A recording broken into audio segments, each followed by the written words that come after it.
आपण पुढे जाऊया। धनंजय दळवी सध्या आपल्या सोबत आहेत, आमचे प्रतिनिधी सध्या सायनमध्ये धनंजय दळवी आहेत। धनंजय, सर्वसामान्यांपासून अगदी मंत्री महोदयांपर्यंत अनेक जण अडकून पडलेला आहे। एक प्रकारे मुंबई ठप्प आणि स्लो झाल्याचं सध्या चित्र आहे।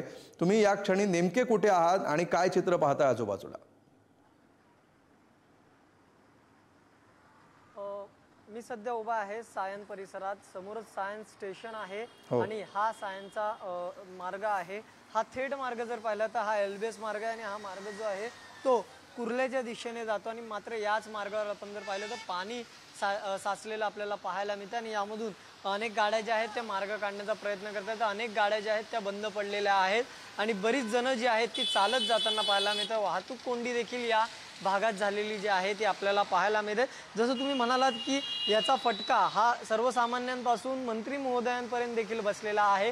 तर अर्थात जनजीवनच आपण जर पाहिलं तर ते कुठेतरी थोडंफार विस्कळीत झालेलं पाहायला मिळते, कारण की ज्या गोष्टीचा प्रवासासाठी सगळ्यात जास्त उपयोग केला जातो ते म्हणजे मुंबईची लाईफलाईन, मुंबईची लोकल सेवा।